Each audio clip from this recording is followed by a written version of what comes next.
Já, sportáttur með ykkur hérna á þessu mánudagskvöldi og já, við erum komin núna yfir í blakið að ég best afsökunar hvað við vorum lengi að koma í loftið en ég þurfti að sjálfsögða að klippa strax þetta viðtal við Ragnar Nathannesson þar sem hann var að tilkynna, hann yrði í beinni og hann baði mitt kærlega að heilsa vinkonu sinni sem núna næstu viðmælandi Elsa Sæni Valgeirsdóttir, komdu blessu og sæl, þjálfari HK. Já, sæl. Hvað segirðu gott? Bara ágætt, takk. Já, hann Ragnar baði kærlega að heilsa þér. Takk fyrir það. Hann sagði að þú hefði reynt að plata sig í blakið. Já, það var nú ekkert leðilegt að hafa hana í blokkana. Já, nákvæmlega.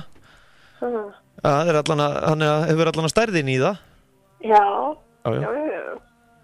Herðu, þú varst að ná þér í enn einn Íslandsmeistaratitilinn og fleira til. Já. Þetta var, já, okkur það hefnaðist í ár aftur. Þrefaldis meistarar, þannig að það er bara rosalega ljúft.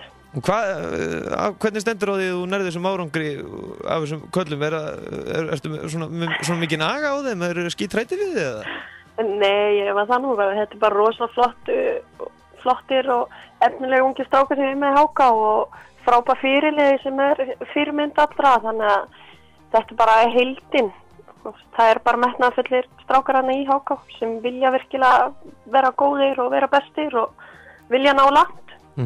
Sá það í fyrra fóru tveir af leikmönnum mínu fóru að spila í Svíþjóð fyrst til þeim þar og það stefni jafnið í að það fara einhverju frá mig aftur semst úr HK núna í erlendis að spila næsta ár, þannig að það er bara frábært, þannig að maður sér bara að það er bara metnaður í fólki í HK. En þú þurftir náttúrulega að byggja upp núna að missa svona leikmenn út að þá þurftir náttúrulega að byggja upp eða nýtt liðið ekki þannig séð? Þannig að flestir af þeim voru ennþá, eða voru búin að vera, þeir hafði ekki við lykilmenn aðeins, þannig að þeir voru ég myndi koma í nýtt hlutverk. Lúðvík uppspilamenn til dæmis, hann var bara hann og Ingólfur deildu svolítið hlutverkinu fyrra og svo bara tók Lúðvík við í ár og er búið að gera þvílíkt vel. Þannig að það bara greinlega að þessu ungu sem voru þess að bíða fyrra, þeir voru bara tilbúnir. En hvenær byrjaði þú að þjálfa? Blak? Í fyrra. Þú byrjaði að þjálfa í fyrra bara? Já.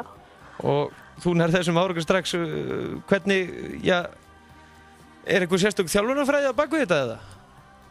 Ég náttúrulega bara kem úr klúbb frá Danmörku sem var ég var rosa góð að þjálfa þar og hef verið að nýta svolítið það sem ég læriði úti í mína þjálfun, en nei, ég á margt og lært. Ég þarf að algjörlega, ég þarf að ná mér betri menntun og meiri menntun sem þjálfari. Það er alveg klárlega. En hvernig finnst þér svona stemningi fyrir blaki núna á Íslandi? Herðu, þetta er náttúrulega rosalega gaman núna undanfarin 2 ár hjá okkur því að það virðist vera að auka áhugin. Ég meina, öldungablaki er rosa stórt á Íslandi en núna við fyrsta deildin þetta voru margir skemmtilega leikir í vetur og flotti bikarleikir og þannig að mér finnst nú að áhugin aðeins að vera meiri en það er náttúrulega vonandi þurfum að vaksa aðeins betur. Já. En að svona yngri iðkendum er ekki margir efnilegir að koma svona upp? Jú, ég er náttúrulega ekki bara að tala fyrir okkar klúbb sko. Við erum með bæði kalla kvennaleginu mjög sterkar leikmenn, mjög marga efnilega. Og það er á meðal Berglingi og Elisabeth Einarsdóttir sem eru Íslandsmeistar í strandblaki og eru að setja það alveg fyrir sig núna og stefna hátt þar, þannig að við erum með rosalega unga og efnilega krakka í HK. Já. En hvernig eru margir að stunda blakið þarna í HK?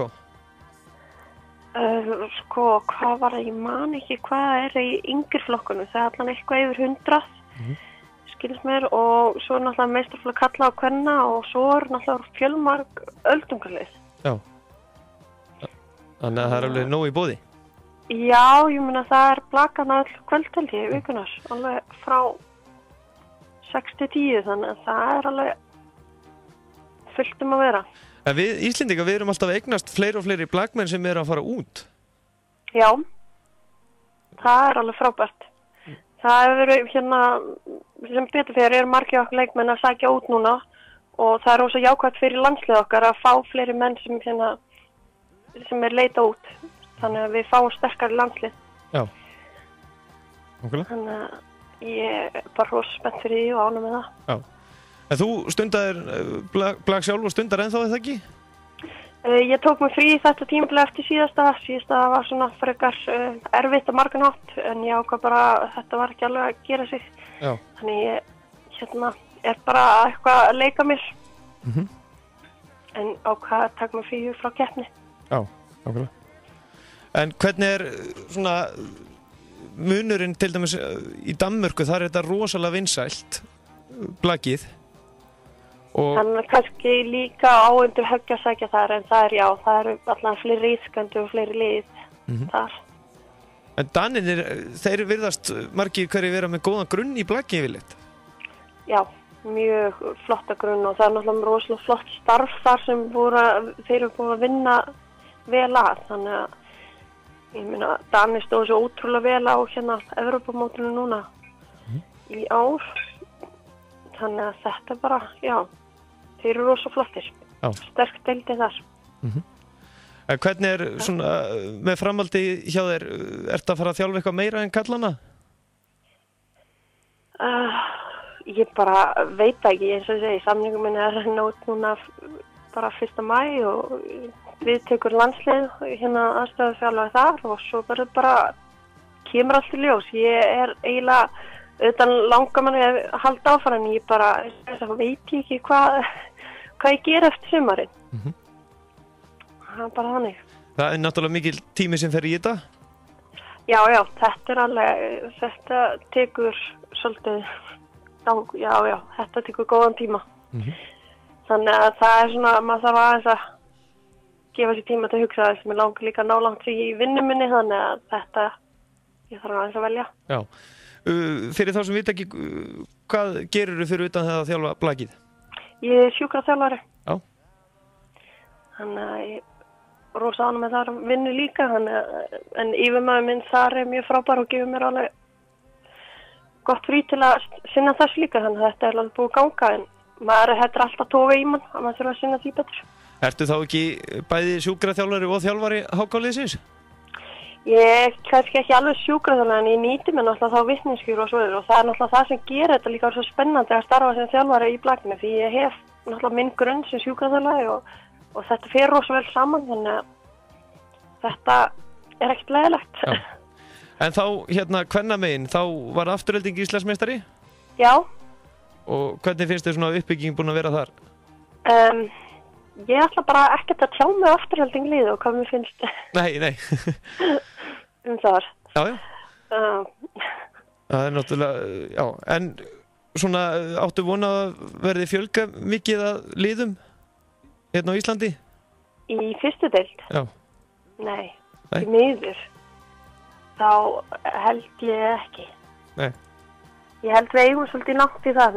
Við þurfum að ná aðeins betri uppgrunn í krakkastarfinu áður ég fer að sjá það gerast.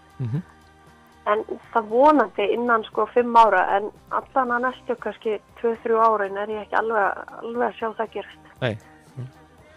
En svo er það, alltaf skemmtileg ferð þarna út á Neskaupstað, eða ekki? Jú, guð, ég elska að fara heim að spila. Já. Þetta er bara hinn annar heimaðallur allan. Mér leiði allan alltaf þannig því ég var að spila sjálf. Og gott, eiginlega bara best að spila þar. En Neskaupstað, þar er svona mikil blakmenning? Já, það er ótrúlega sterk menning fyrir blakinu þar og öflugt starf. Þeir náttúrulega eru samt það óhefnir að krakkarnir þurfa alltaf að sækja nám. Það er verkmenntaskóla þarna heima en þeir þurfa yfirleitt að sækja nám annað, þannig að þá missa þau alltaf leikmenn. Já. En hvað er það sem þarf til þess að vera með gott blaklið? Það þarf náttúrulega, þeir þurfa að vera vel stiltir eða ekki, eða samstiltir sem lið? Jú, það er náttúrulega bara eins og í alla íþrótt og þú þarft að hafa góða blöndu af misjöfnum karakterum, þessa ótrúlega aggressívu týpur og hljóðljótu stjórnsemi en þú þarft líka bara að vera með strákar sem eða krakkar sem vilja þetta, virkilega gera allt fyrir liði og tilbúið að setja liðið í fyrsta sæti. Þá alltaf hægt að vinna út frá því, en náttúrulega góður tæknilega grunnu sem einkennir blakið náttúrulega alveg mjög gott að hafa. Já, það minnar það? Já, það alveg. En hvað ætlað þú að gera þér núna í sumar?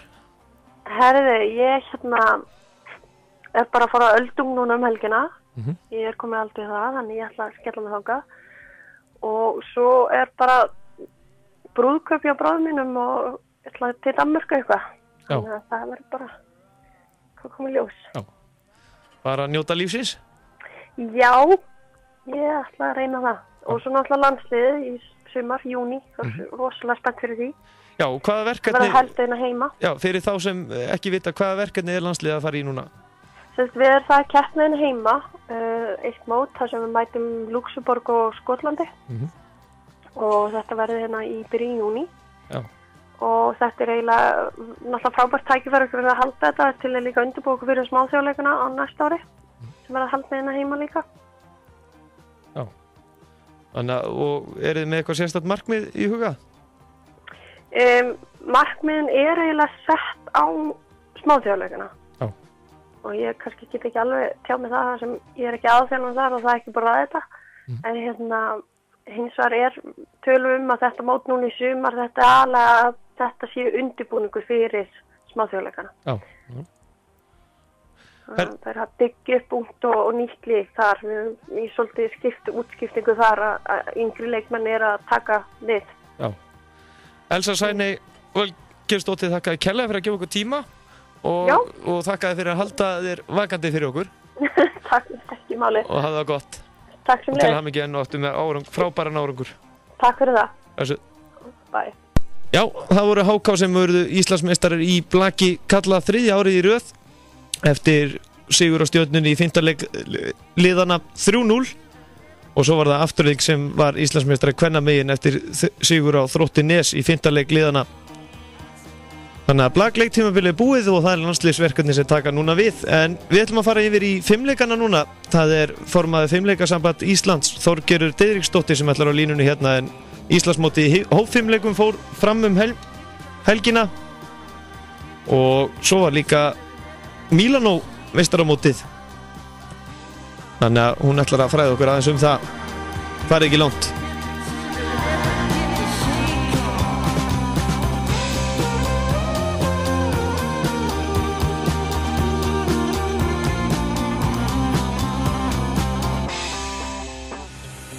Þú ert að hlusta á sportþáttinn Mánudagskvöld með gesti frá Hæli.